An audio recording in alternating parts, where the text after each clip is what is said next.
Um menino de rua, descalço e faminto, invade um galpão abandonado para fugir da chuva e congela. No chão, acorrentado e ferido, está um homem. Mas não é qualquer homem. É um milionário desaparecido, dado como morto. O garoto se prepara para correr, mas algo o impede. Um olhar, um pedido, um segredo que mudaria não só aquela noite, mas toda a sua vida. Se inscreva em nosso canal para não perder mais histórias emocionantes como esta e deixe o seu curtir no vídeo para continuar assistindo.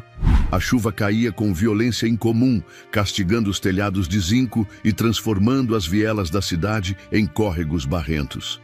Rafael, com o corpo encharcado, a camiseta colando a pele e os tênis furados pesando nos pés, correu entre becos apertados como quem foge de um monstro invisível. Seus olhos varriam as sombras em busca de abrigo, não só da chuva, mas do frio que começava a mordiscar suas costelas. Encontrou o armazém ao acaso, portão entreaberto, mato alto, janelas arrebentadas, um lugar que até os ratos pareciam ter abandonado. Sem pensar, empurrou a porta de ferro com esforço, que respondeu com um grito metálico. Entrou. Silêncio. O tipo de silêncio denso, sujo, que parece segurar a respiração. Lá dentro, o cheiro era de ferrugem e madeira podre. A luz fraca de um poste invadia pela janela quebrada, desenhando feixes tortos no chão. Rafael passou os olhos pelo espaço e seguiu para os fundos, tropeçando em entulhos e restos de móveis. E foi então que ouviu um gemido. Congelou. Outro gemido, mais forte, parecia dor, humana. Rafael hesitou. A mente gritava para correr, mas os pés o levaram adiante. E ali, sob uma pilha de cobertores imundos e correntes grossas, estava um homem, acorrentado, ferido. Sangue escorria da testa e do canto da boca. As mãos estavam presas às vigas com algemas improvisadas. O rosto sujo e inchado era o de um homem de 40 e poucos anos, de terno rasgado e sapatos caros destruídos pela lama. Rafael recuou um passo. Isso era demais. Um cara rico preso como cachorro num galpão velho? Era alguma coisa errada. Muito errada. Ei! Sussurrou ele quase sem querer. Os olhos do homem se abriram devagar. Eram olhos assustados, fundos, mas vivos. Água! Murmurou, com a voz falhando como rádio velho. Por favor! A garganta de Rafael secou. O impulso natural seria fugir, sumir. Mas algo naquela cena lhe travava os pés. Talvez o sangue, talvez os olhos, talvez aquele "por favor" dito com tanta humanidade. Tirou da mochila uma garrafinha de água, restinho do que tinha guardado. Estendeu com cautela. O homem tentou levantar a cabeça, mas gemeu de dor. Rafael aproximou-se um passo, depois outro, e levou a garrafa até a boca dele. Vai devagar. Ele bebeu em goles pequenos, os olhos fixos em Rafael, como quem grava o rosto de um salvador. Quem fez isso com o senhor? Silêncio. Você vai me denunciar? Rafael hesitou. Não sei nem quem é você. Melhor assim, respondeu o homem, respirando fundo. Fui alguém importante. Agora sou só um prisioneiro. E se você me deixar aqui, eu morro. Eles voltam de noite, me batem. Às vezes deixam comida, às vezes não. Rafael olhou para as correntes. Não era encenação. Aquilo era real. Eu volto amanhã, disse sem pensar. Com comida, talvez um curativo. Ninguém mais volta aqui, garoto. Só eles. E eles matam. A frase ficou no ar como um aviso. Rafael recuou, pegou a mochila e saiu em silêncio. Mas do lado de fora, com a chuva ainda caindo e o mundo parecendo gigante demais para um menino só, Rafael sentiu algo que não sentia fazia tempo. Uma missão, um chamado. Voltou ao seu canto sob a ponte. Tentou dormir. Mas os olhos daquele homem vinham à mente a cada piscada.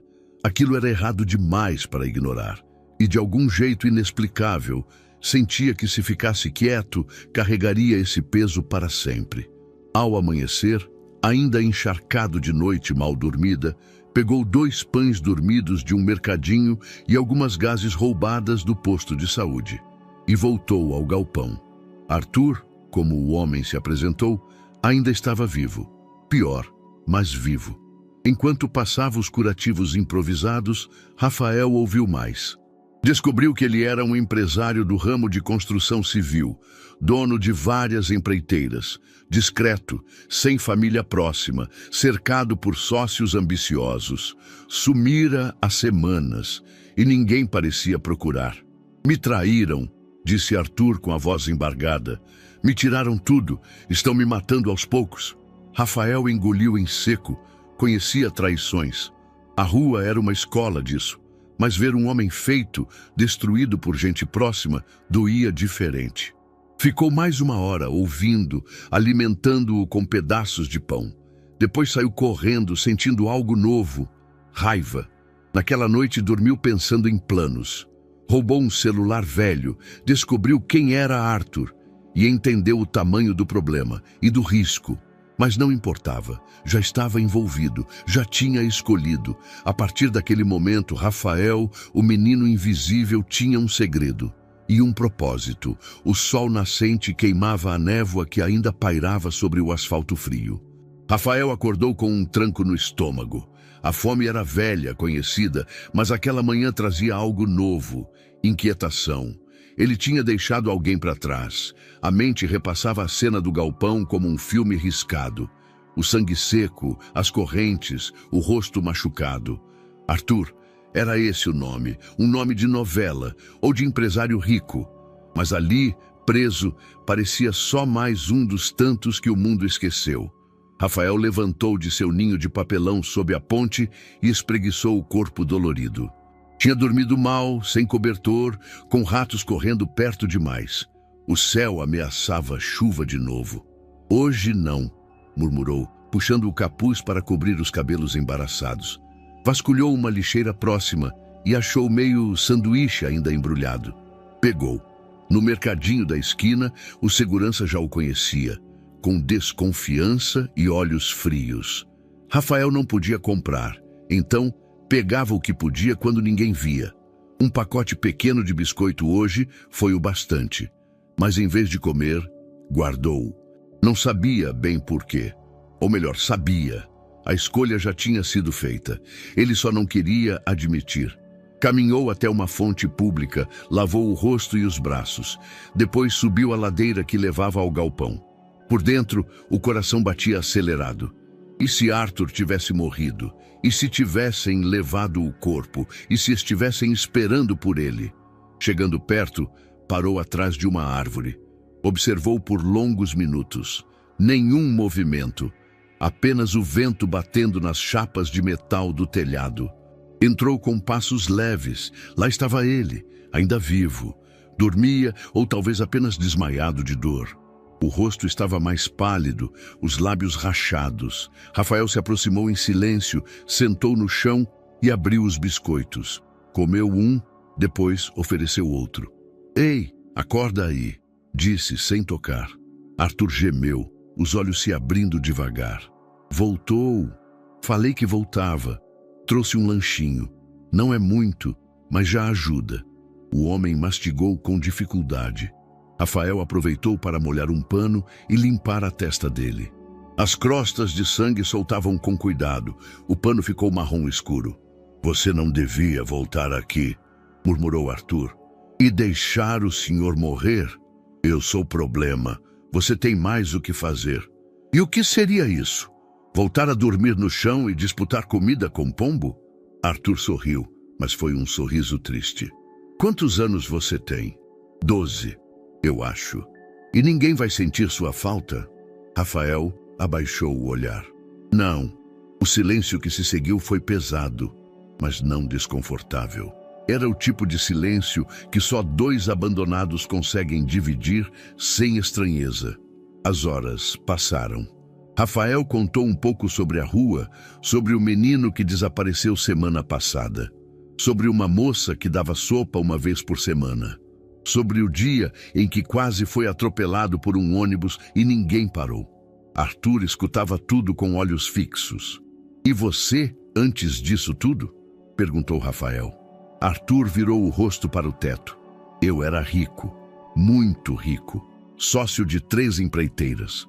Tinha um carro para cada dia da semana, mas também era burro, confiava nas pessoas erradas. Um dia sumiram comigo. Por quê? Porque eu queria sair, denunciar umas falcatruas. Eles queriam silêncio. Me tiraram do mapa, literalmente. Rafael absorveu em silêncio. Aquilo tudo era grande demais, mas ele acreditava. Havia verdade na voz do homem. Você tem que sair daqui, disse Rafael. E como você pretende fazer isso, moleque? Ainda não sei, mas vou pensar. Tenho bons truques. Arthur riu com esforço. Você tem coragem? Isso te faz mais rico que muita gente. No fim da tarde, Rafael precisou ir. Estava escurecendo e precisava achar onde dormir. Mas antes de sair, voltou-se para Arthur. Amanhã eu volto com um negócio melhor para comer. Talvez traga um cobertor também. Você não precisa fazer isso. Eu sei, mas faço. Quando saiu, o vento cortava a pele como navalha. Mas Rafael andava com passos decididos. Sabia que estava se metendo em algo grande. Mas pela primeira vez, não se sentia sozinho. Não completamente. A terceira visita de Rafael ao armazém aconteceu em silêncio. Não havia mais hesitação nos passos, mas sim uma urgência desconfortável. Tinha dormido mal novamente, assombrado por imagens do homem acorrentado. Levava um cobertor fino, meio sujo, que havia trocado por balas num sinal. A entrada do galpão continuava igual, exceto por um detalhe. Um pedaço de vidro estilhaçado onde antes havia chão limpo. Rafael parou. Alguém estivera ali. Entrou com mais cautela. A luz filtrada pelas janelas quebradas desenhava sombras que pareciam se mover. O silêncio era cortado apenas pelo som distante de buzinas e pelo eco dos próprios passos. Arthur, sussurrou. O vulto familiar se remexeu sob os trapos. Você veio de novo. Te falei que voltava. Trouxe um cobertor e pão de verdade. 2 pedaços. Arthur abriu os olhos devagar.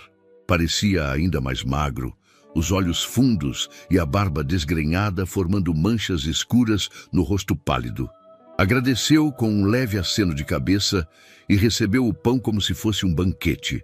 Rafael o observava. Havia algo no modo como comia, como falava pausadamente, que dizia muito mais do que qualquer documento. Me fala uma coisa, disse o menino depois de um tempo. Você é mesmo rico? Fui. Talvez ainda seja, se não mexeram em tudo. Mas já fui mais que isso. Ah, tipo o quê? Arthur respirou fundo. Seus olhos vagaram pelo teto. Quando eu tinha sua idade, morava em um bairro simples. Meu pai era pedreiro. Minha mãe fazia faxinas. Eu estudava à noite e trabalhava de dia. Passei fome também. Não como você, disse olhando Rafael. Mas fome é fome. O garoto assentiu, mas não respondeu. Ficou ouvindo. Aos 20 e poucos anos, montei uma construtora com 2 amigos. Começamos pequenos. Reformas em padarias, depois casas de médio porte. Crescemos rápido. Muito rápido. Quando vi, tínhamos 3 empresas, contratos públicos, prêmios, entrevistas. Era o sonho. O tal sucesso. E aí que comecei a ver coisas erradas. Dinheiro desviando, notas falsas, gente que recebia sem trabalhar. Questionei. Primeiro riram. Depois começaram a me isolar. Quando ameacei sair e denunciar, sumiram comigo. Rafael franziu a testa. Sumiram como? Um carro, 2 homens, me doparam. Quando acordei, estava aqui. Correntes, escuridão, silêncio. E promessas de que se eu gritasse, ninguém escutaria. E estavam certos, até agora. O menino ficou em silêncio por um tempo. O que estava ouvindo parecia filme. Mas a dor no olhar de Arthur era real demais para ser mentira. E ninguém procura o senhor? Eles devem ter dado um jeito de me declarar morto ou incapaz. E quem se importa? Não tenho família, nenhum parente próximo. Os funcionários que me respeitavam devem ter sido afastados. Quando você tem muito dinheiro, as pessoas te cercam por interesse. Quando some, somem junto. Rafael apertou os olhos. Era difícil confiar, mas havia algo em Arthur, um tipo de cansaço genuíno que não se encena. E por que ainda está vivo? Isso eu também não sei.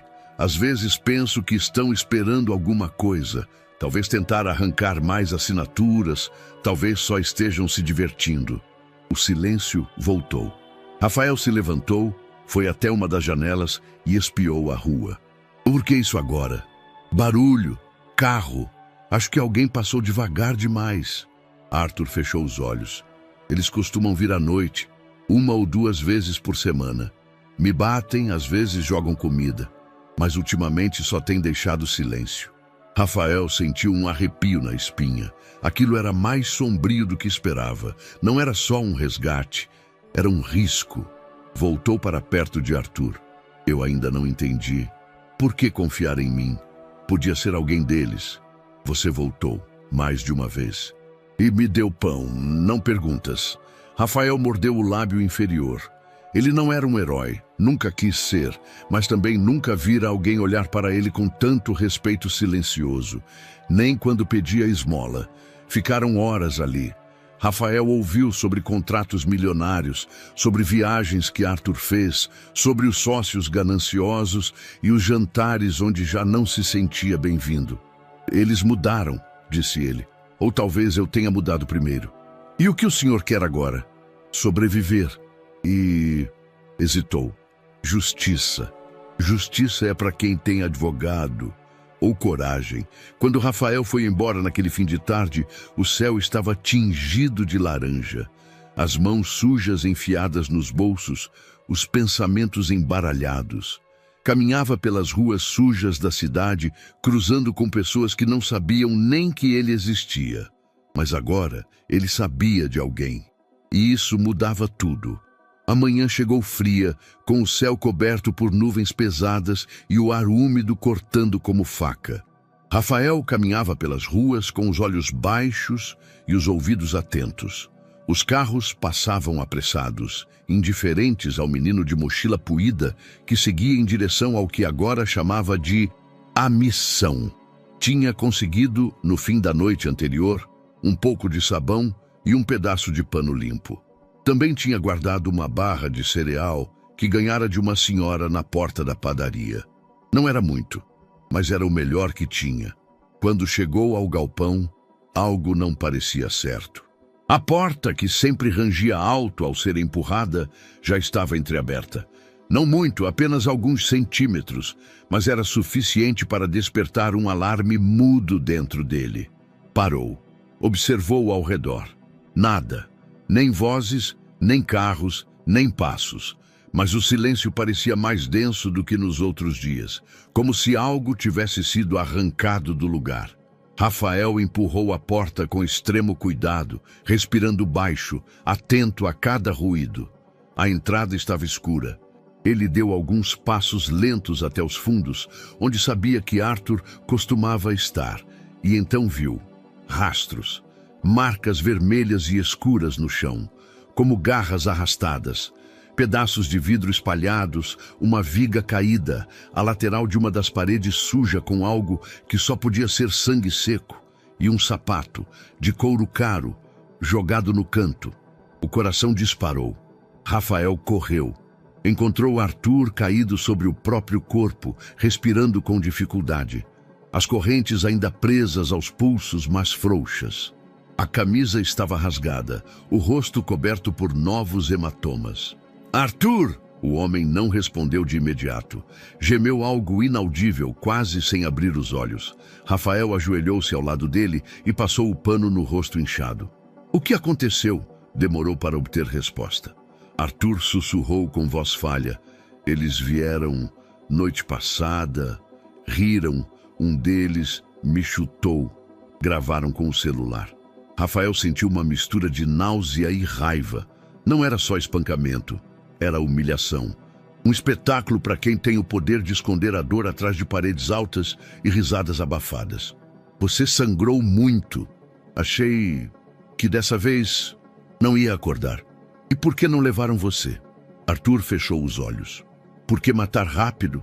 Seria fácil demais. Eles querem tempo. Vão me quebrar aos poucos. Rafael olhou em volta. As correntes agora estavam manchadas de marrom escuro. A base de madeira onde Arthur se apoiava tremia a cada movimento. Isso tem que acabar. Levantou-se. Foi até a janela mais próxima. Abriu com cuidado uma fresta e observou lá fora. Uma moto passou lentamente. Um homem com boné preto, sem pressa, olhando para os lados. Talvez paranoia, talvez sinal. Escuta, eu vou precisar de tempo. Para quê? Eu não sei ainda, mas eu vou tirar você daqui. Isso eu sei. Arthur abriu os olhos, surpreso. Você é só um menino. E você é só um homem quebrado. Mas ainda é homem. E eu tô aqui. E não vou deixar você morrer. Por um instante, não disseram mais nada. Rafael se agachou, tirou a barra de cereal do bolso, dividiu ao meio e entregou uma parte a Arthur. Depois, cuidou das feridas como pôde, lavando com sabão e pano molhado, pressionando as áreas que ainda sangravam. O sangue secava rápido, mas o cheiro ficava. Rafael sentia o estômago embrulhado, mas continuava. Vai doer, disse, antes de pressionar o corte no ombro de Arthur. O grito foi contido, um soluço surdo escapou pelos dentes trincados. Foi o careca, o mais novo, aquele com relógio de ouro. Ele sorriu enquanto batia. Você consegue lembrar mais detalhes? Tatuagem, uma cruz no pescoço, um sotaque estranho. Paulista, talvez. Não era um dos antigos. Esse é novo. Rafael mentalizou cada fragmento. Não sabia o que faria com aquilo ainda, mas sabia que podia servir depois. Ao terminar os cuidados improvisados, ajeitou o cobertor sobre Arthur.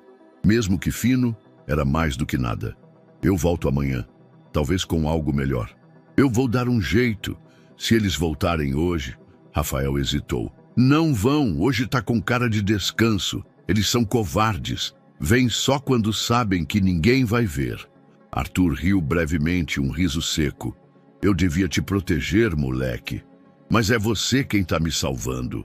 Rafael olhou para ele por um instante mais longo. Não respondeu. Apenas saiu, deixando a porta entreaberta como sempre. Mas naquele dia, quando se afastou do galpão, não foi direto dormir. Pegou o caminho inverso.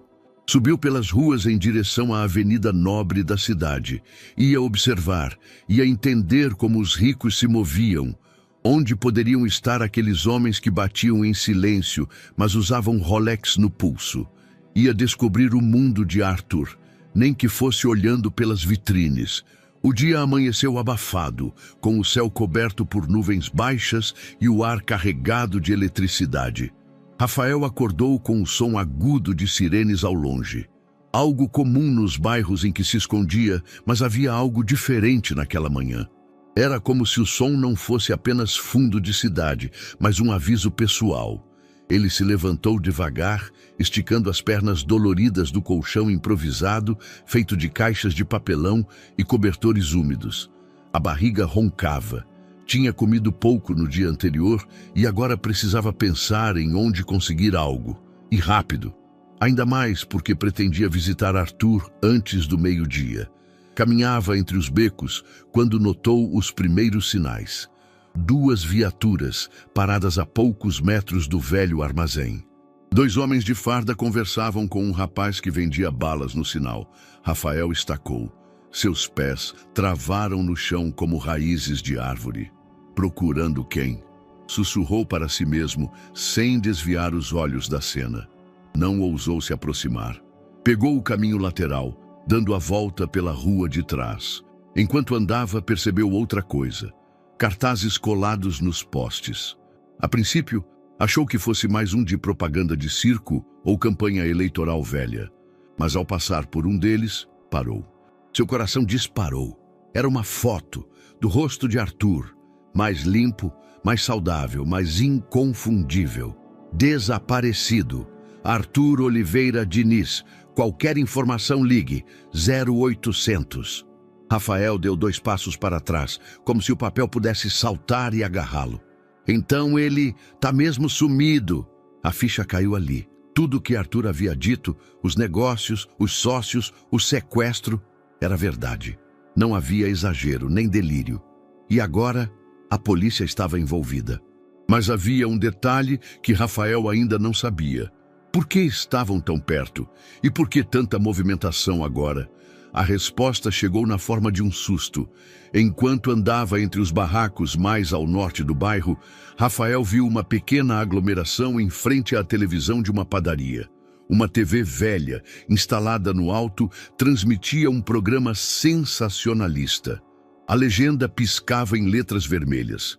Suspeito pode ter sido visto na região central. A imagem que veio a seguir paralisou seus pés. Era ele. Não com clareza, mas era. Uma câmera de segurança mostrava uma figura magra entrando em um armazém. De capuz, carregando algo, provavelmente um dos cobertores que levara dias antes. O rosto não era nítido, mas a silhueta era inconfundível. Sua silhueta. Foi esse pivete aí, alguém comentou ao fundo. Tá ajudando o bandido rico a fugir. Rafael se afastou na hora.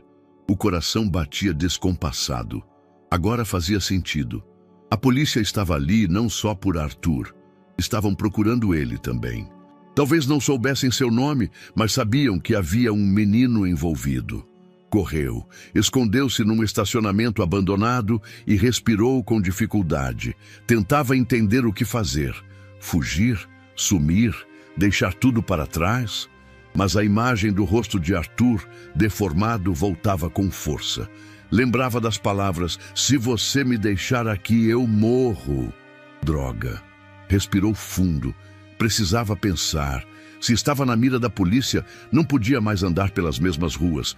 Teria que mudar a rotina. Circular por áreas mais distantes e, acima de tudo, ser mais cuidadoso com os horários. Decidiu ir até o armazém, mas só ao anoitecer. Passou o dia escondido, observando. E quando escureceu, foi. A rua estava quieta, a porta entreaberta como sempre. Mas agora ele entrava com o coração na garganta. Arthur? O homem estava acordado, mas febril, o rosto ainda inchado, a pele suada. Tá quente, tá com febre, murmurou Rafael, ajoelhando-se ao lado dele. Eles vieram de novo? Não, mas a polícia tá por aí. Arthur arregalou os olhos. Você tá em perigo.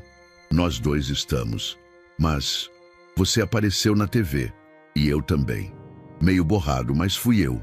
Arthur fechou os olhos. Eles vão tentar usar isso contra você. Eu sei. Então vá embora. Não volte. Salva sua pele. Rafael ficou em silêncio por longos segundos. Então respondeu. Eu não sou assim. Não mais. Eu tô nisso até o fim. Pela primeira vez, Arthur sorriu sem dor. Obrigado, garoto. Rafael segurou firme o ombro do homem. Sentia medo, sim. Mas mais do que isso, sentia uma raiva crescente contra tudo aquilo. Contra os homens ricos que batiam em segredo. Contra a polícia que não via quem realmente sofria.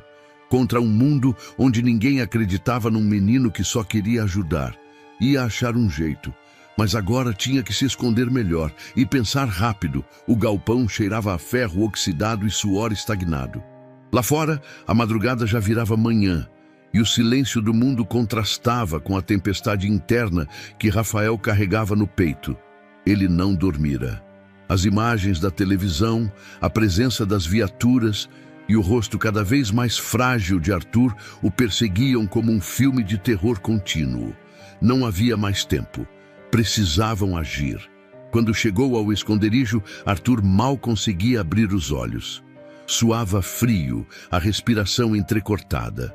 Rafael correu até ele, molhou um pano sujo com água de uma garrafa plástica e pressionou a testa do homem.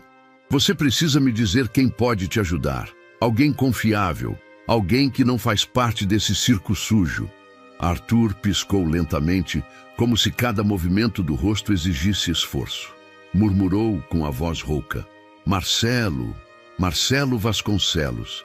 Era meu diretor financeiro, mas antes disso, era meu motorista, fiel, nunca quis nada além do salário. Eu confiava nele. Onde ele está?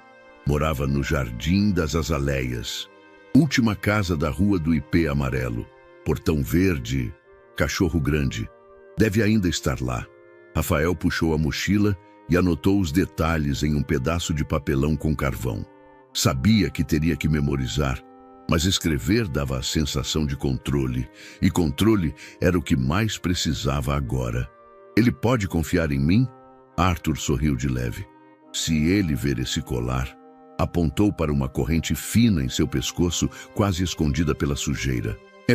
Vai saber que fui eu quem mandou. Rafael se aproximou com cuidado e retirou o colar com um puxão rápido para não prolongar a dor. Era simples, prateado, com uma pequena inscrição no verso. Lealdade se escolhe. Guardou no bolso da calça e se levantou. Preciso ir de dia. Vai ter movimento, mas talvez eu passe despercebido. Me desejem sorte. Arthur fechou os olhos, murmurando algo como um vai imperceptível. O jardim das azaleias ficava em outro mundo.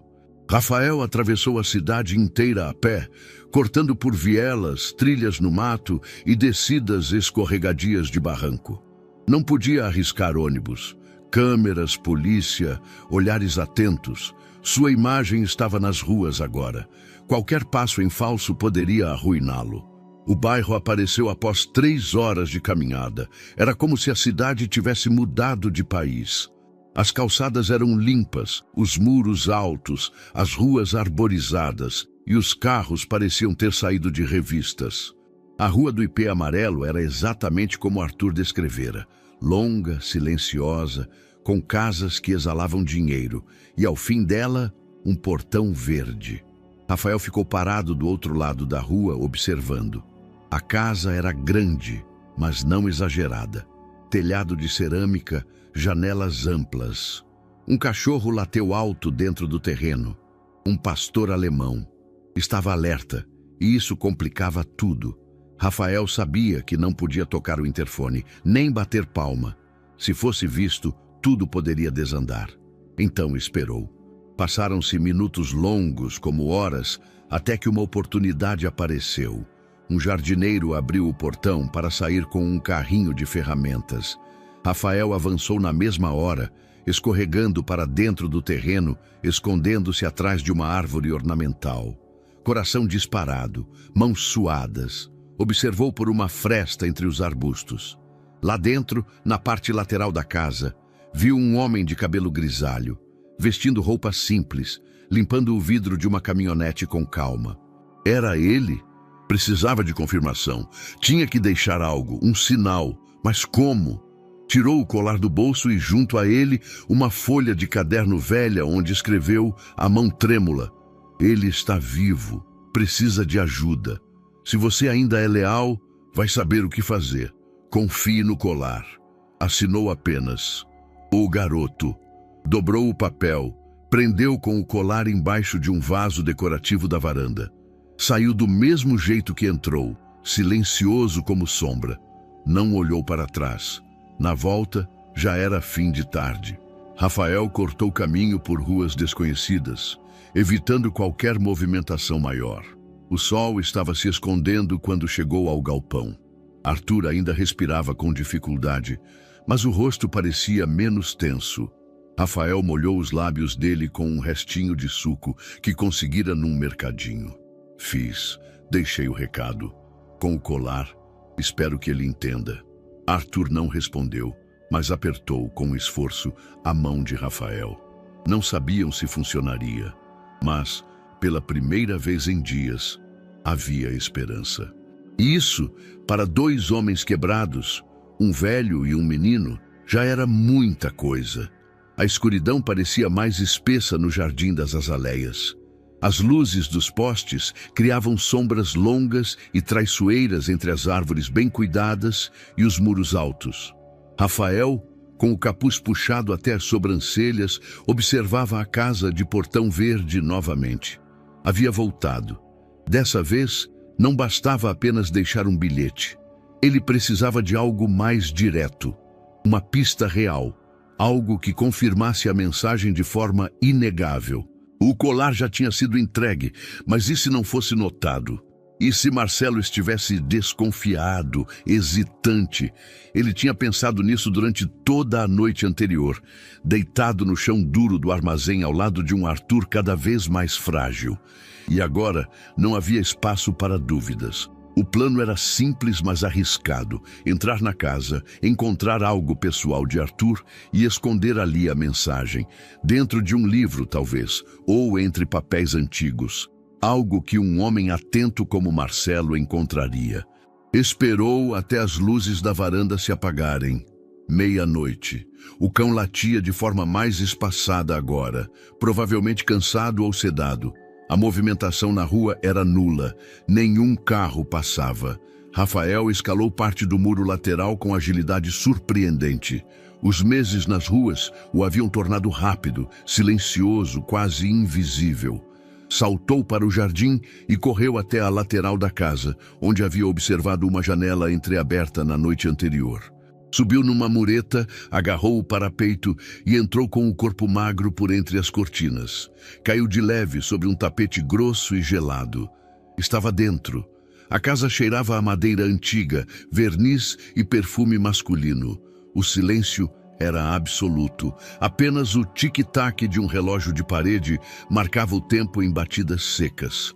Rafael deslizou pelos corredores com cuidado. Sabia que não podia acender luzes nem fazer barulho. Caminhou até uma sala lateral, possivelmente um escritório. Livros. Centenas deles. Estantes inteiras alinhadas com capas de couro, lombadas douradas. O cômodo era o lugar certo. Correu os dedos por uma prateleira de livros técnicos. Direito empresarial, economia, administração. Um livro em especial chamou sua atenção. Lições de ética para o mercado moderno. No canto da contracapa, em letras pequenas, lia-se: dedicado ao homem mais honesto que já conheci, Arthur O. Diniz. Era ali. Rafael abriu o livro com as mãos tremendo. As páginas estavam secas, mas o cheiro era o mesmo dos velhos livros escolares. Retirou do bolso outro bilhete cuidadosamente dobrado e o colar gêmeo ao que já havia deixado. Tinha encontrado aquele segundo cordão no próprio galpão, entre os objetos espalhados por Arthur, este também com a inscrição "Lealdade se escolhe". Escreveu com cuidado: ele está vivo, está fraco, mas resiste. Não temos tempo. Se você realmente é quem ele acreditava, saberá o que fazer. O lugar onde ele está tem cheiro de ferrugem e poeira. As paredes choram à noite. Encontre. Dobrou, colocou entre as páginas, fechou o livro e o recolocou no exato mesmo lugar na estante. Memorizou a posição. Se fosse descoberto, teria que sumir. Ia sair. Mas foi então que a porta da sala rangeu, pés arrastando, um vulto no corredor. A maçaneta girando devagar. Rafael congelou, saltou atrás da poltrona mais próxima, encolhendo o corpo. Um homem entrou. Vestia um roupão escuro. Caminhou até a mesa, acendeu uma pequena luminária. Marcelo, era ele. Rafael conteve o fôlego. O homem abriu uma gaveta, pegou um caderno e rabiscou algo. Tossiu. Ficou ali por minutos intermináveis. Depois, apagou a luz e saiu. Rafael esperou mais 5 minutos antes de se mover. Cada músculo doía pela tensão. Voltou ao corredor. A casa parecia adormecida de novo. Mas o inesperado aconteceu no quintal. O pastor alemão estava lá, de pé, olhos cravados nele. Não latiu, só observou. Rafael, em silêncio absoluto, caminhou para o portão dos fundos. O cachorro o seguiu, passo a passo, como se soubesse que ele não era ameaça. Quando alcançou a saída, o cão ainda estava ali, olhando com olhos curiosos. "Valeu, grandão", murmurou. Escalou o muro e desapareceu na noite. De volta ao galpão, horas depois, Rafael caiu ao lado de Arthur como quem desaba. Sujo, com os dedos cortados por um vidro da janela. Estava exausto, mas aliviado. "Está feito", disse, mesmo sem saber se Arthur conseguia ouvi-lo, e pela primeira vez desde o início de tudo, dormiu com a sensação de ter plantado algo. Talvez um começo, talvez salvação. O cheiro de ferrugem já não era o mais forte no galpão. Agora, o que dominava o ar era algo agridoce, enjoativo. O cheiro da febre, do corpo adoecendo, das feridas mal curadas. Rafael entrou pela lateral como fazia todos os dias, mas parou antes mesmo de ver Arthur. O silêncio era mais denso, mais irregular. Correu os últimos metros até o canto onde o homem estava deitado. Arthur, nada. Ei, sou eu, o Rafael. Os olhos do homem estavam semiabertos, mas vagos. Suor escorria pelas têmporas, encharcando a camiseta encardida. O peito subia e descia com esforço. As mãos, que antes tentavam gesticular, agora repousavam inertes ao lado do corpo. Rafael tocou sua testa. Estava quente, quente demais. A febre não havia apenas chegado, ela havia tomado conta. O garoto engoliu em seco. Aquilo já ultrapassava tudo o que ele podia improvisar com panos molhados e curativos mal feitos.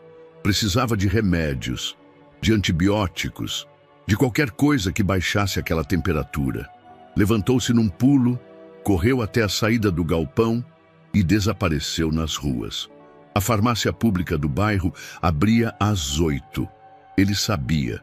Já estivera lá várias vezes fingindo tosse, gripe, tentando conseguir alguma coisa com nomes inventados. Dessa vez, não podia esperar. Invadiu pelos fundos. Um depósito antigo, com caixas empilhadas, todas trancadas com cadeado. Procurou com as mãos trêmulas, vasculhando por entre plásticos e cartazes velhos, até achar um armário destrancado. Pegou 3 cartelas de antibióticos, 2 frascos de dipirona e um tubo de pomada. Saiu pela mesma janela por onde entrou, com o coração disparado. Só quando estava 2 quadras longe percebeu que tinha sido visto. Uma mulher com uniforme de limpeza havia gritado algo quando o viu saindo. Ele não esperou para descobrir se tinha chamado a polícia. De volta ao galpão, forçou Arthur a engolir os comprimidos com goles de água. Depois, molhou a testa com panos frios e puxou o cobertor até o pescoço dele. Mas nada parecia suficiente. Arthur murmurava palavras desconexas. Estava delirando. Eles mentiram. João, não. Falava entre pausas e gemidos. Rafael apertava os punhos. Aquilo estava saindo de seu controle. Precisava de ajuda real. E só conhecia um tipo de gente que conseguia qualquer coisa, por um preço. O contato veio por meio de um menino de rua que vendia chicletes perto do terminal. Seu nome era Davi, e ele conhecia os caras do morro que tinham tudo: comida, drogas, até medicamentos. Mas tem que pagar, né? Disse o menino. Eu tenho um relógio, Rafael respondeu, tirando do bolso um relógio velho que havia pegado de um defunto semanas antes. Funciona. Davi levou Rafael até uma viela estreita entre 2 prédios. Lá esperaram, e então surgiram 2 homens, um magro e tatuado, o outro mais novo, de olhos atentos. É você o moleque doente? Não, é para outra pessoa. Que pessoa? Um amigo. Amigo rico? Rafael hesitou. Tá morrendo. Preciso de coisa forte. Antibiótico, soro, qualquer coisa. Ele tem dinheiro, mas está preso. Quando sair, paga. Os 2 homens se entreolharam. E se ele morrer antes? Eu não deixo. Silêncio. Você entrega isso aqui, disse o mais velho, tirando de uma mochila um pacote com comprimidos e seringas. E depois volta com o endereço desse tal amigo rico. Se for verdade, beleza. Se for mentira, eu volto. Eu juro. Jura com o quê? Com a minha vida. Naquela noite, Rafael retornou ao galpão com os medicamentos nas mãos. Injetou a primeira dose como vira na TV. Limpou os ferimentos. Forçou Arthur a beber mais água. A febre demorava a ceder, mas o corpo parava de tremer. Passou horas ao lado dele, sentado no chão, ouvindo os ruídos distantes da cidade e os estalos do teto. Dias contados, pensou. Para Arthur, para ele mesmo, para o tempo que tinham ali naquele mundo suspenso entre esperança e tragédia. Mas havia feito tudo o que podia. Agora era esperar. e rezar, mesmo que nem soubesse mais como se fazia isso. A madrugada estava espessa, o tipo de silêncio que não é calmo, mas carregado. Rafael acordou com um calafrio, desses que não vêm do frio, mas do instinto. O galpão estava escuro, como sempre. O facho de luz da rua entrava pela janela quebrada, desenhando padrões no chão de concreto. Mas algo estava diferente. Um som, passos, pesados, não eram seus, nem de Arthur, que dormia com respiração fraca, sedado pela última dose dos antibióticos improvisados. Rafael se encolheu contra a parede e prendeu a respiração. A porta rangeu. Alguém entrou. 2 vultos se projetaram contra a luz, um mais alto, outro mais encorpado. Conversavam baixo, mas as vozes ecoavam pelo espaço como facas contra vidro. "Ele ainda está vivo", disse o mais baixo. "Deve estar. O velho é duro, mas dessa vez a febre vai acabar o serviço." "E o garoto?" "Garoto? Aquele pivete. O vídeo que vazou mostra alguém levando comida." "Te mostrei." Silêncio tenso. "Se esse moleque abrir a boca, complica tudo. Por isso estamos aqui. Ou a gente acha esse velho morto e queima o lugar, ou a gente termina o serviço." Rafael sentiu o estômago virar. Seu coração batia tão alto que teve medo de ser ouvido. Olhou para Arthur, imóvel, os olhos fechados, como se dormisse profundamente. Ou pior, deslizou devagar para trás de uma pilha de pallets velhos. O chão estalou. Os homens pararam. "Ouviu?" "Ouvi." "Ali, ó." Uma lanterna se acendeu. A luz varreu o espaço, cegante, crua. Rafael ficou imóvel, encolhido como uma sombra. A lanterna passou a centímetros de seu rosto, mas por sorte, ou milagre, não o alcançou diretamente. "Foi só um rato", disse um dos capangas, virando o facho para outro canto. "Vamos logo. Pega o alicate. Se ele ainda estiver respirando, a gente termina aqui mesmo." Rafael trincou os dentes. Precisava fazer algo. Mas o quê? Se gritasse, morria. Se corresse, chamaria a atenção. Mas ficar ali era ser espectador do fim. Felizmente, a sorte virou por segundos. Um carro passou na rua com música alta. Os 2 homens pararam e olharam para fora. "Vamos deixar para amanhã. Muito movimento hoje. A polícia está rondando. Melhor sumir agora e voltar com calma. E se o velho sobreviver, ele não tem para onde ir. E com essa infecção, não dura 2 dias." Saíram. A porta rangeu novamente. Passos apressados. Depois, nada. Rafael demorou minutos para sair do esconderijo. As pernas tremiam. A boca estava seca. Correu até Arthur. "Ei, acorda! Acorda, cara!" Eles vieram. Mas Arthur não reagia. O corpo estava quente demais. Suava. Murmurava nomes que Rafael não conhecia. João, Marcelino, Marisa. E depois silêncio. Rafael afundou o rosto nas mãos. Eles iam voltar. Iam matar. E agora, mais do que nunca, o tempo estava contra eles. O relógio antigo da sala marcava 6 horas da manhã quando Marcelo Vasconcelos acordou, como sempre fazia, sem necessidade de alarme. O hábito militarizado dos anos de motorista pessoal de Arthur Diniz nunca o abandonara, nem a lealdade. Desde que fora afastado da empresa, meses atrás, sua rotina havia mudado. Passava os dias entre a horta do quintal e os livros técnicos no pequeno escritório anexo à sala principal. Não falava muito, evitava a televisão e, principalmente, evitava falar sobre Arthur com qualquer um. Era como carregar luto sem corpo, mas naquela manhã algo diferente aconteceu. Enquanto organizava livros na estante, um título pareceu desalinhado. Um detalhe sutil, mas suficiente para fazer seus olhos treinados pararem. Lições de ética para o mercado moderno. Tocou a lombada, puxou. Dentro, um bilhete, dobrado com precisão, amarelado nas bordas. Abriu. Ele está vivo, está fraco, mas resiste. Não temos tempo. Se você realmente é quem ele acreditava, saberá o que fazer. O lugar onde ele está tem cheiro de ferrugem e poeira. As paredes choram à noite. Encontre. E preso ao papel, um colar prateado com a inscrição que fez sua mão tremer: Lealdade se escolhe. Marcelo sentou-se no sofá sem dizer uma palavra.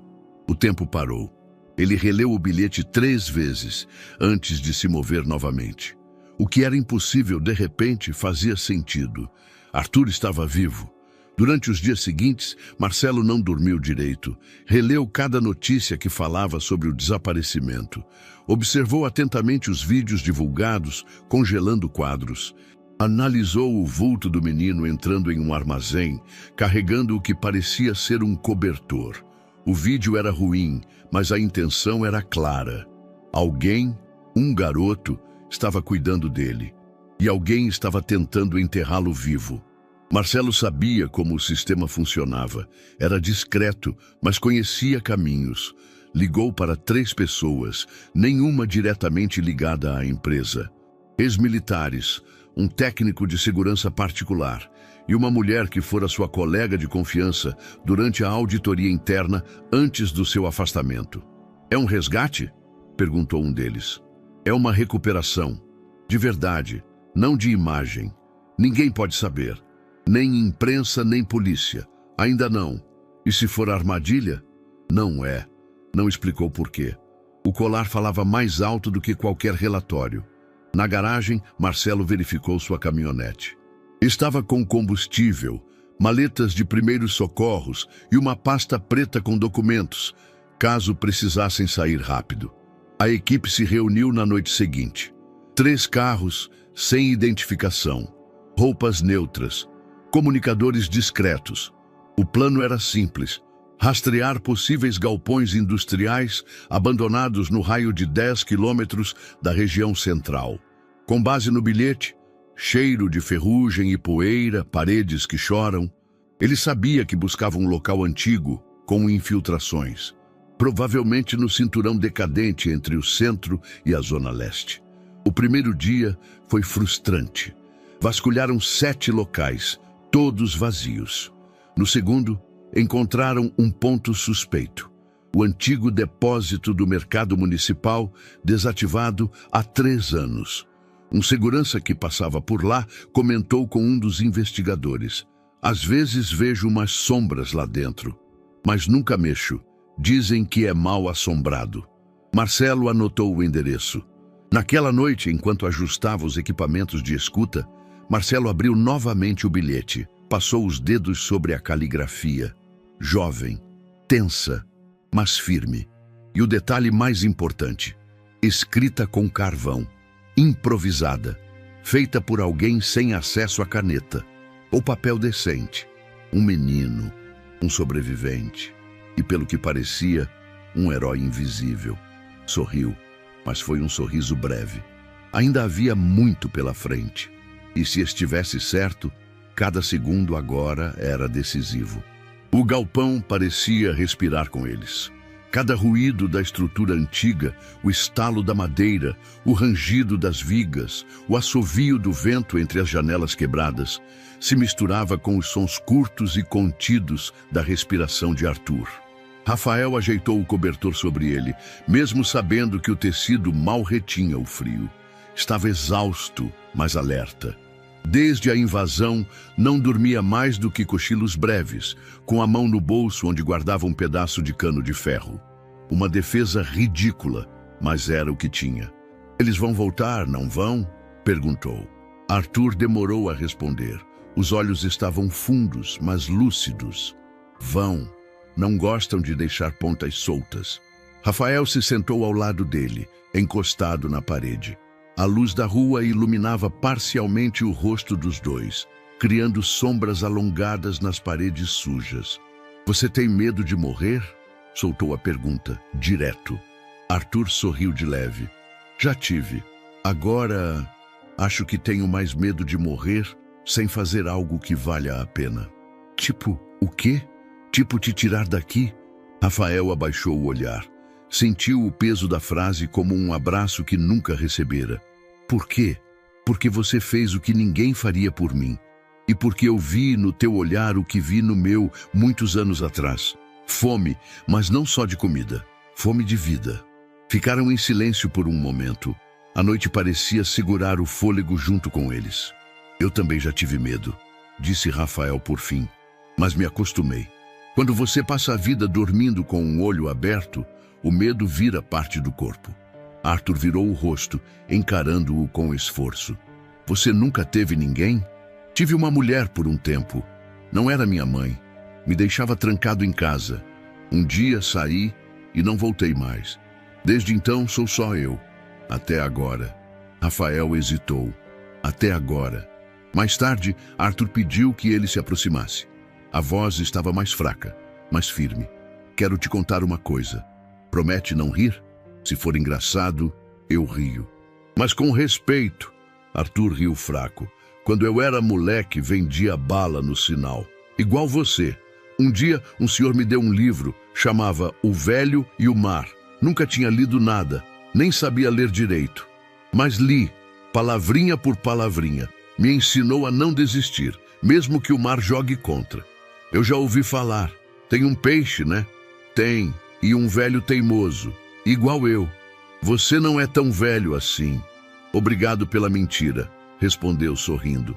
Naquela madrugada, Rafael contou coisas que nunca havia dito em voz alta.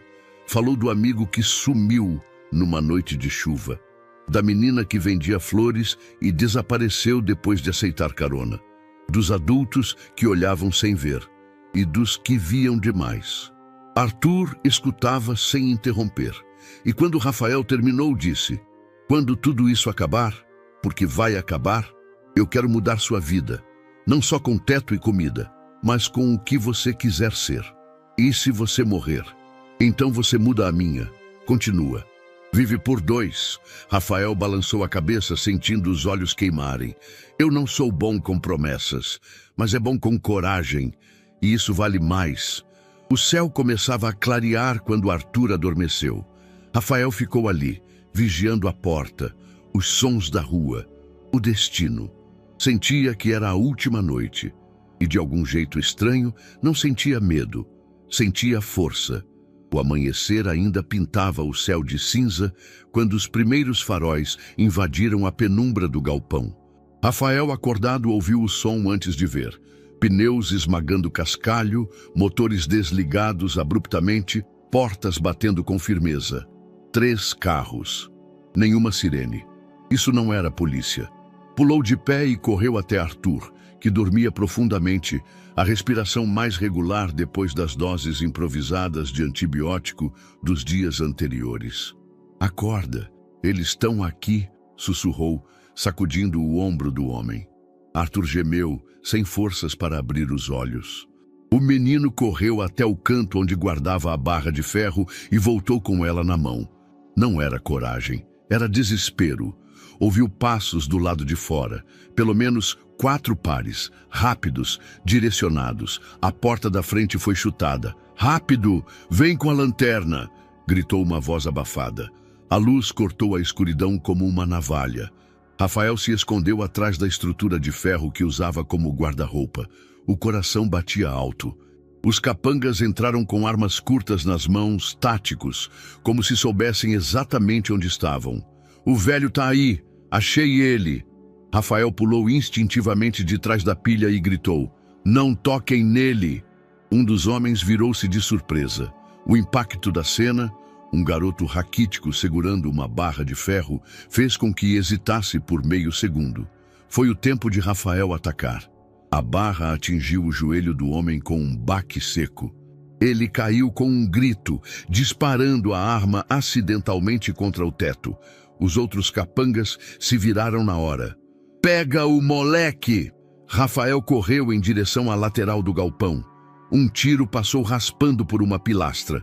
Outro atingiu a parede, soltando poeira e lascas de cimento. Escapou por uma das passagens secundárias, mas tropeçou em um entulho e caiu, ralando o braço no concreto. Sentiu o gosto metálico do medo. Um dos homens o alcançou. Agarrou-o pela mochila, puxando-o para trás. Agora você vai aprender a não se meter. Mas antes que o golpe viesse, um grito soou do lado de fora. Solta ele! Agora!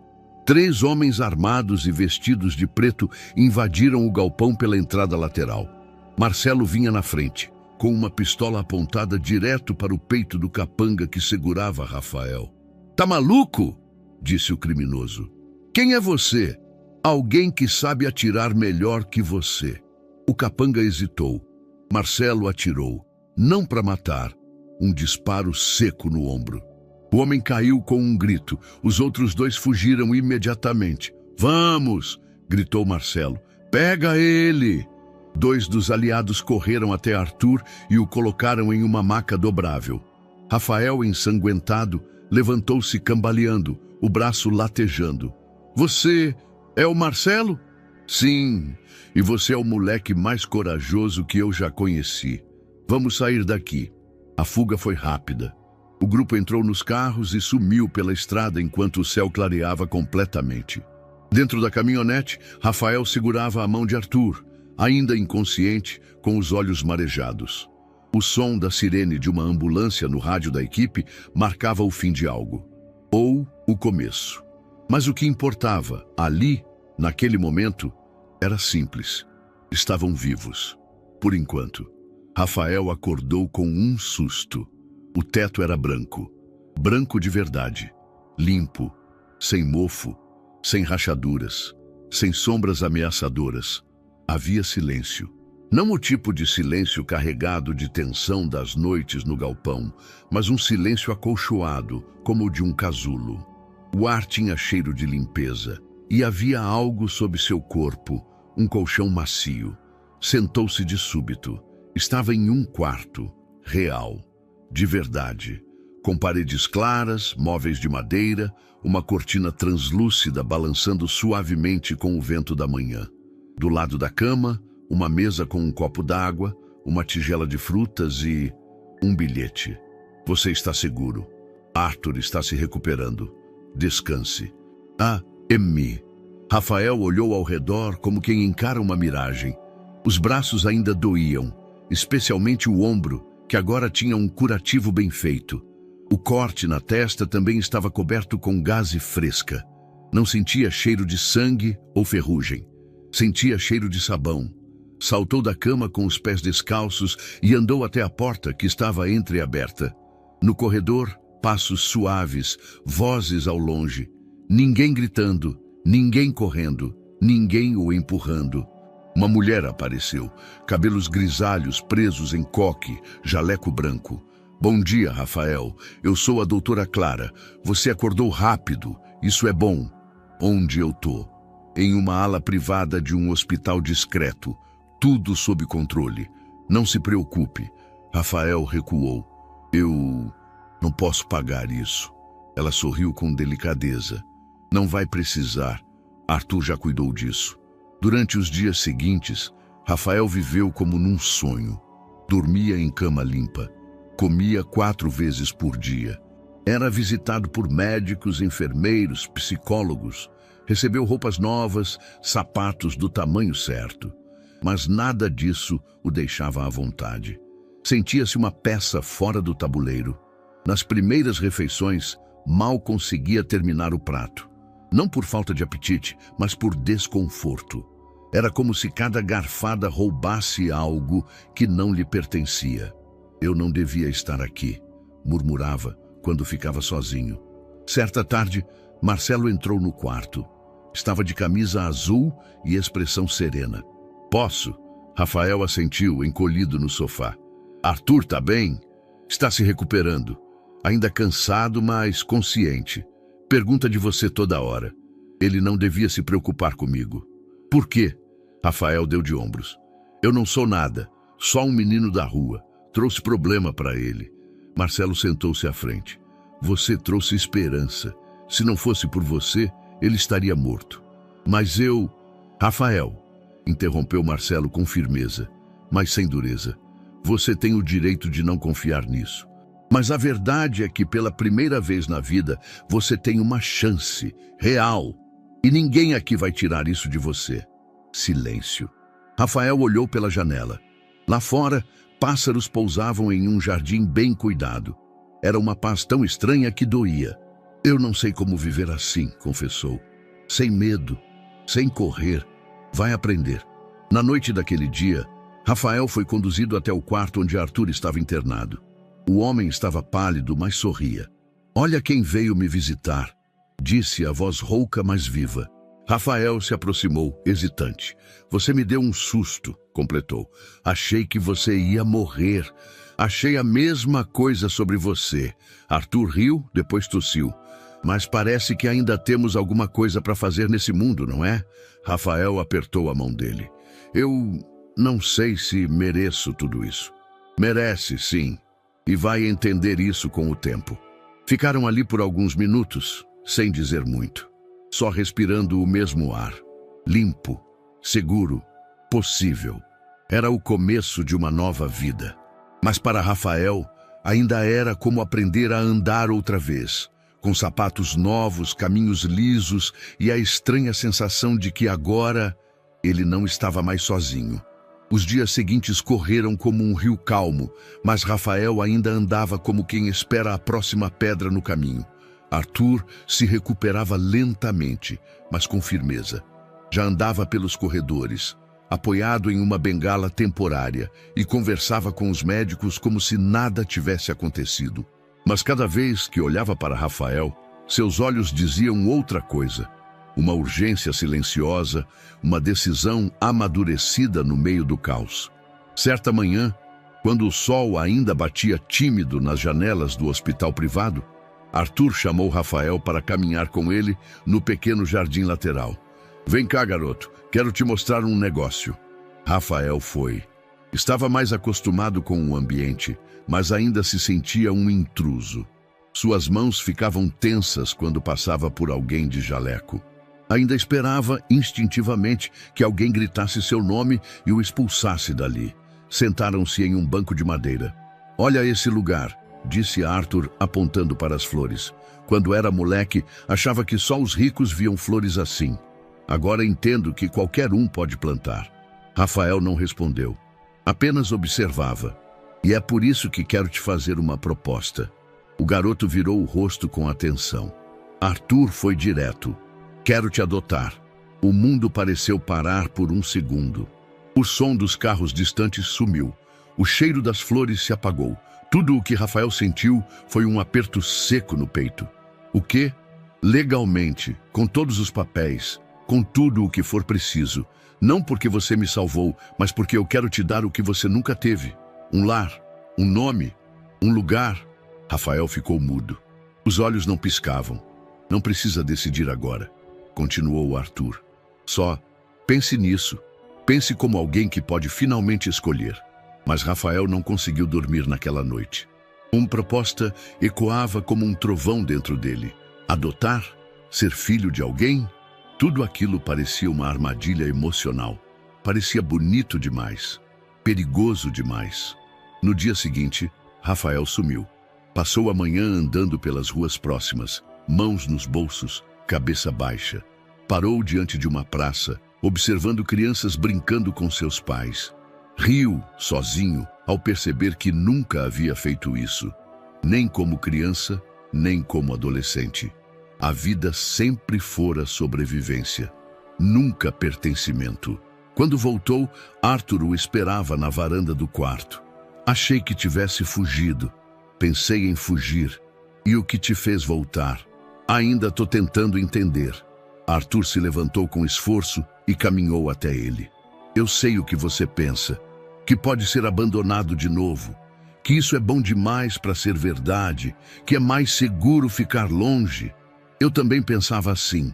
Rafael o olhou com os olhos cheios d'água, mas não chorou. "Você pode se arrepender. Pode mudar de ideia." "Posso, mas não vou." "Como tem tanta certeza?" "Porque toda vez que você entra em um cômodo, eu me lembro do porquê ainda tô vivo." Silêncio. "Eu não sei como ser filho", murmurou Rafael.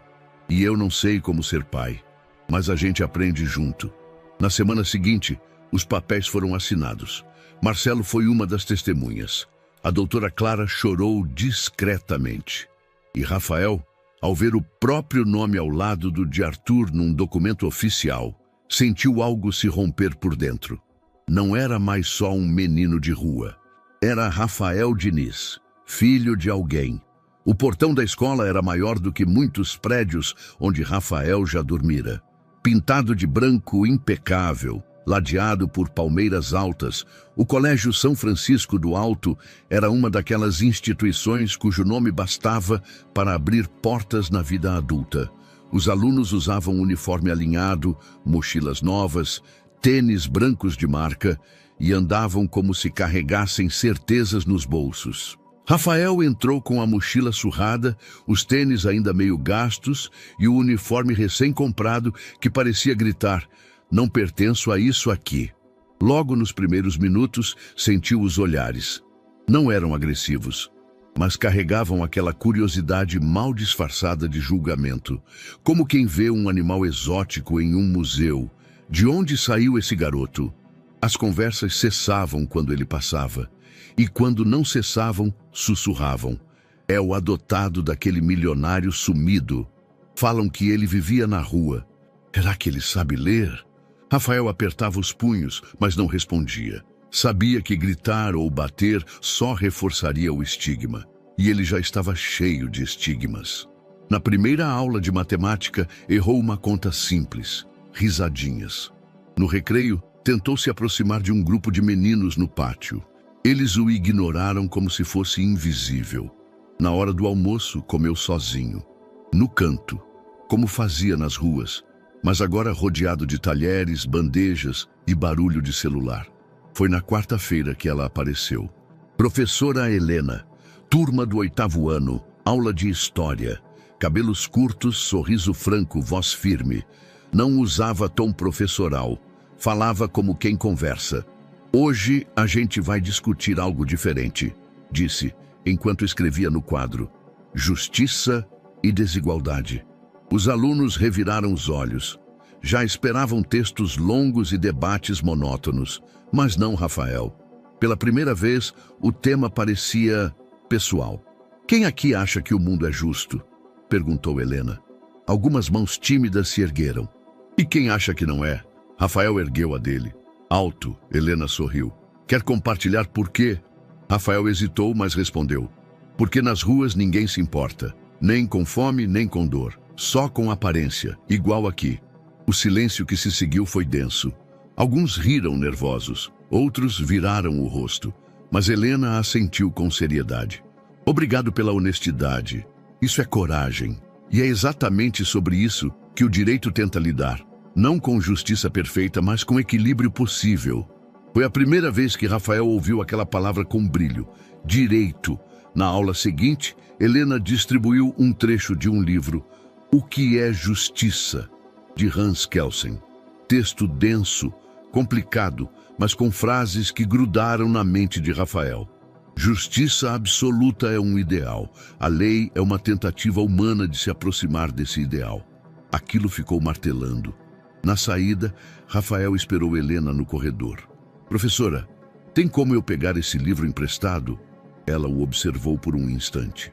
Depois, abriu a bolsa e tirou o exemplar. "Fica com ele.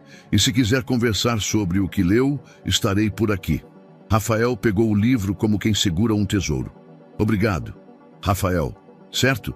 "Sim. Você vai longe. Só precisa lembrar que o mundo não decide quem você é. Você decide o que fazer com o que o mundo fez com você." Naquela noite, Rafael leu até tarde. Era difícil. Muitas palavras pareciam em outra língua, mas ele anotava tudo o que não entendia. E, mais importante, sentia algo novo dentro de si. Não era raiva, era fome, mas agora uma fome diferente, fome de entender. Naquela manhã, Marcelo não apareceu para o café. Era algo incomum. Desde que Rafael e Arthur haviam deixado o hospital, Marcelo se tornara uma presença constante. Organizado, discreto, protetor. Quase uma sombra firme que mantinha a estrutura de pé enquanto todos se adaptavam à nova realidade. Mas naquela manhã, o silêncio no andar de baixo foi o primeiro alerta. Rafael desceu apressado. Encontrou um dos seguranças no corredor, expressão grave. "O senhor Marcelo, ele passou mal. Está no hospital." Arthur estava sentado à mesa, já informado, mas visivelmente abalado. Segurava uma caneca com as duas mãos, como se temesse que ela escorresse por entre os dedos. O que aconteceu? Ainda não sabemos. Disseram que foi intoxicação. Rafael sentiu o sangue gelar. Comida? Talvez, mas não faz sentido. Ele sempre prepara as próprias coisas. As horas seguintes foram um borrão. Rafael insistiu em ir até o hospital, mas Arthur o impediu. Pediu que esperasse, que não se expusesse, mas Rafael conhecia aquele padrão. Quando as peças começavam a sumir, o tabuleiro já estava em movimento. Naquela noite, em vez de dormir, Rafael ficou no escritório improvisado de Arthur. Uma sala pequena com livros antigos, documentos e um cofre embutido na parede. Releu relatórios, revisou anotações. Até então, não se envolvera nas investigações do passado de Arthur, mas agora a intuição dizia que algo estava errado, algo ainda estava vivo e tentando terminar o que começou. Abriu o laptop que Marcelo havia deixado destrancado sobre a mesa. Fez buscas simples. Nome de antigos sócios, movimentações da empresa no último ano, notícias sobre o desaparecimento de Arthur. Nada novo, nada revelador. Mas ao revisar os e-mails de Marcelo, encontrou um rascunho nunca enviado. Assunto: sinais. Arthur, não sei se estou certo, mas algo estranho está acontecendo. 2 contratos antigos reapareceram em meu nome. Contas que eu nunca movimentei estão sendo ativadas. Tenho certeza de que alguém está tentando me incriminar ou calar. O e-mail fora salvo um dia antes da internação. Rafael franziu a testa. Correu até o cofre e, após alguns minutos tentando combinações, lembrou de algo que Arthur dissera semanas antes, durante uma conversa solta. Usei a data da adoção para tudo novo. Digitou. Cofre destravado. Dentro, pastas. Muitas. Mas uma chamou sua atenção. João T., sócio silencioso. Rafael puxou o dossiê e leu com atenção. João Torres, amigo antigo de Arthur. Um dos poucos que restaram da formação original da empresa. Na última página, um recado escrito à mão por Marcelo. Ele não sumiu. Ele se escondeu. Nos dias seguintes, Rafael montou um plano. Começou a observar os funcionários da casa. Analisou entregas, movimentação de carros, horários. Evitou alarmar Arthur. Preferia ter certeza antes de dizer qualquer coisa. Foi numa manhã cinzenta que viu o jardineiro da casa, um homem aparentemente inofensivo, contratado havia pouco mais de um mês, trocava mensagens num celular diferente do seu pessoal. Rafael o observou discretamente. Na tela, viu um nome aparecer. JT. Rafael gelou, João Torres. Não confrontou, ainda não, precisava de provas. Naquela noite acessou a central de segurança da casa. Marcelo havia lhe ensinado como fazia backups automáticos. Encontrou um vídeo recente. O jardineiro entrando na despensa da casa principal, onde Marcelo sempre preparava o chá matinal. E minutos depois, mexendo no filtro de água. No dia seguinte, Rafael confrontou o homem discretamente, gravando tudo com o celular no bolso. Preciso saber de uma coisa, disse ele. Você trabalha para o João Torres? O homem hesitou por 2 segundos, depois riu. Garoto, você não faz ideia de com quem está lidando. Rafael sorriu, falso. Mas agora todo mundo vai saber. Saiu da sala antes que o homem percebesse que estava sendo gravado. Minutos depois, entregou a gravação a Arthur. A polícia foi chamada em sigilo. O jardineiro foi levado para interrogatório. O veneno usado em Marcelo foi rastreado. Algo de efeito retardado, difícil de detectar. Marcelo sobreviveu, mas agora todos sabiam. A guerra ainda não tinha acabado. E Rafael não era mais apenas um sobrevivente, era também um guerreiro. O salão era silencioso, amplo e frio. Na cabeceira da mesa, Arthur Diniz aguardava o início da coletiva com a mesma serenidade de quem, pela primeira vez em meses, sentia o peso da verdade prestes a sair das sombras. Rafael estava ao seu lado, gravata torta, mãos suadas, mas o olhar firme. Na mesa, o dossiê que haviam compilado juntos. Páginas e mais páginas com evidências, vídeos, gravações, extratos bancários, registros de contratos fraudulentos. O nome de João Torres estampava pelo menos metade deles. Marcelo, ainda em recuperação, compareceu discretamente em uma cadeira de rodas ao fundo da sala. "Está pronto?" perguntou Arthur. "Estou", respondeu Rafael, respirando fundo. A sala encheu-se de jornalistas, câmeras, flashes. Arthur iniciou. "Boa tarde. Há alguns meses fui dado como morto.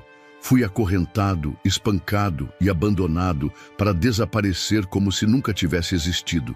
Hoje estou aqui porque alguém acreditou em mim quando o mundo inteiro tinha me esquecido." Olhou para Rafael. "E é por isso que não posso mais me calar." Nas semanas anteriores, Rafael havia trabalhado incansavelmente com os advogados e investigadores privados contratados por Arthur. Escaneou documentos, organizou provas digitais, revisou depoimentos. Marcelo forneceu detalhes cruciais e o jardineiro preso revelou o elo com João Torres, confirmando o plano de assassinato e tomada de poder. A estratégia de João era tão sutil quanto covarde. Sumir com Arthur, assumir a diretoria da empresa por emergência e manipular acionistas com falsas evidências de incapacidade mental. Mas a verdade agora estava impressa, assinada e prestes a ser entregue à promotoria. O momento mais inesperado, no entanto, veio dias depois da coletiva. A juíza responsável pelo caso de Rafael, como menor em situação de risco, convidou-o a participar de um tribunal pedagógico voltado a jovens com histórico de abandono. Era algo simbólico, um espaço para reflexão e partilha, não um julgamento formal. Arthur hesitou ao saber. "Você não precisa provar nada para ninguém." "Eu sei", respondeu Rafael, "mas talvez alguém precise ouvir." No dia da audiência, Rafael entrou na sala vestido com um terno simples. O local era pequeno, mas cheio, adolescentes, assistentes sociais, professores. A juíza sorriu ao vê-lo. "Rafael Diniz", anunciou ela, "tem algo que gostaria de dizer aos outros jovens aqui presentes?" Ele subiu à tribuna. "Eu cresci achando que justiça era coisa de novela, que pobre só apanhava da lei, que ninguém olhava pra gente." Silêncio. "Eu ainda acho que tem muito errado por aí. Mas descobri que a lei também pode proteger, que justiça não é só sobre punição, é sobre não deixar ninguém invisível." Olhou para os outros adolescentes. "Eu tive sorte, um homem me estendeu a mão, mas não foi só ele. Eu também tive que querer mudar. E isso ninguém pode fazer pela gente." Uma menina da plateia chorava em silêncio. "Hoje eu quero estudar direito, porque tem mais gente como a gente por aí, e alguém tem que falar por quem ainda não tem voz." Ao descer do púlpito, foi aplaudido. Pela primeira vez, Rafael sentiu o peso da palavra voz como um fardo leve, algo que agora pertencia a ele.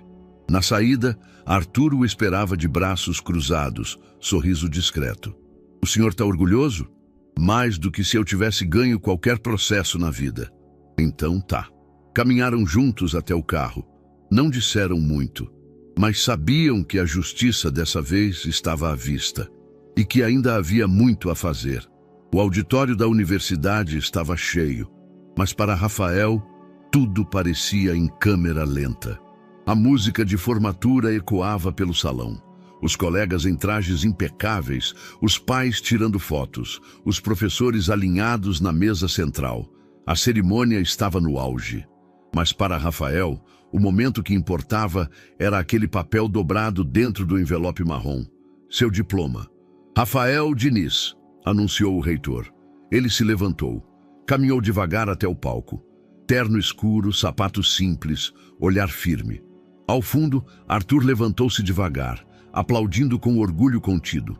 Ao lado dele, Marcelo assobiava discretamente. Rafael recebeu o diploma e parou por um segundo. O peso do papel em suas mãos não era só simbólico, era a concretização de uma batalha longa, invisível, solitária. Uma batalha contra a fome, o abandono, a raiva, o medo. A juíza presente o chamou ao púlpito. Seria um dos formandos a dar o discurso de encerramento, escolhido pela banca por mérito e história de vida. Rafael respirou fundo. Boa noite. A plateia silenciou.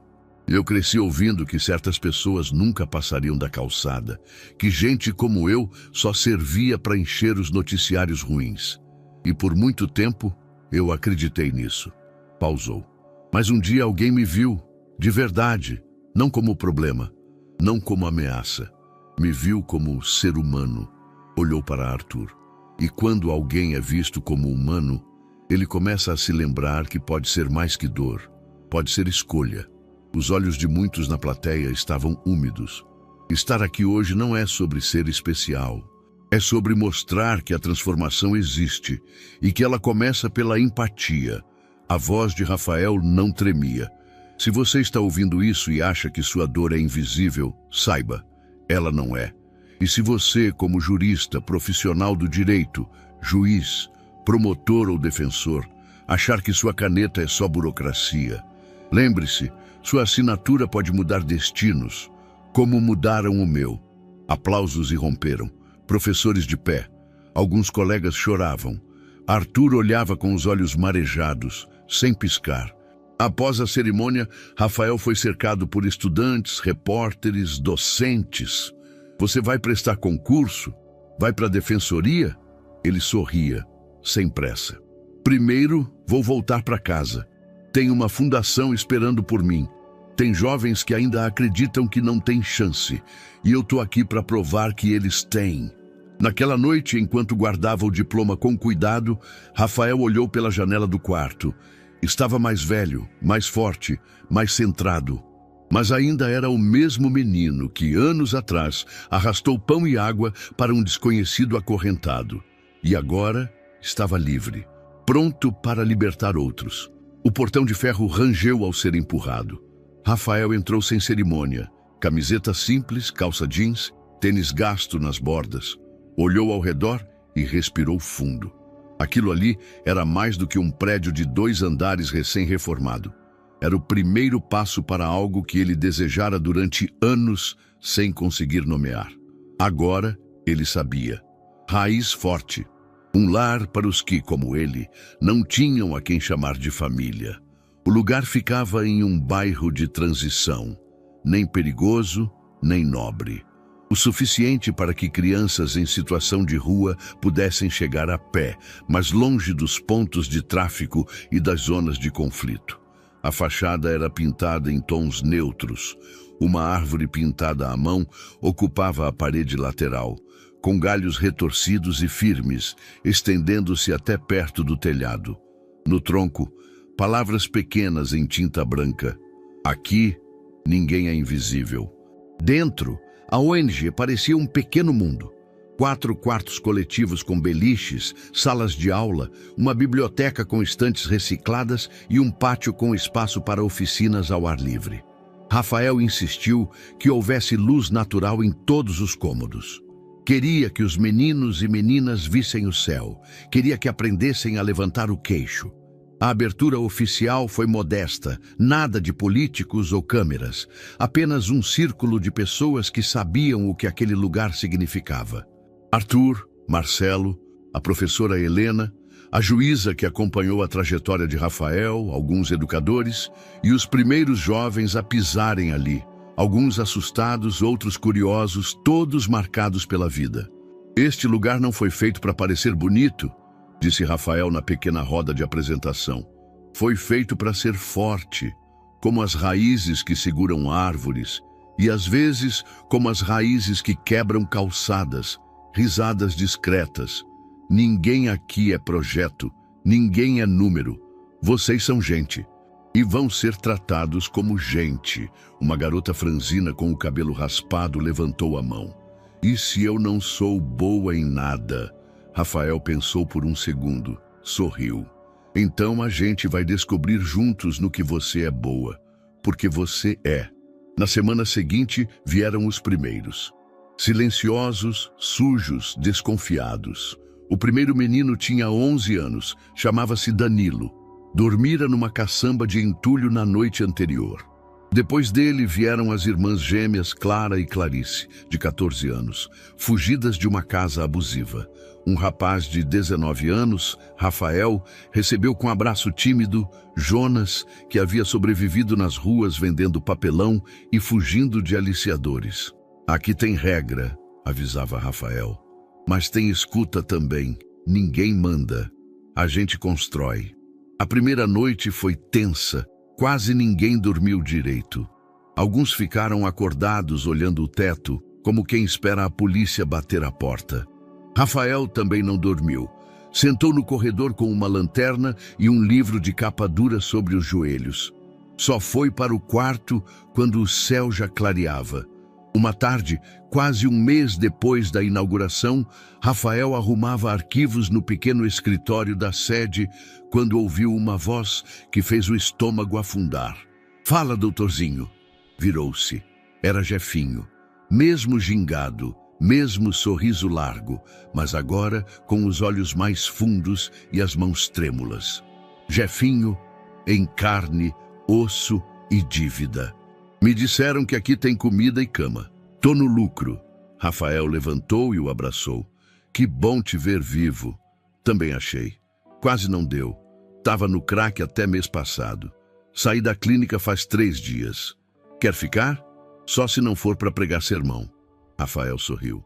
"Aqui ninguém prega, só escuta." E caminha junto. Jefinho foi o primeiro do passado de Rafael a retornar.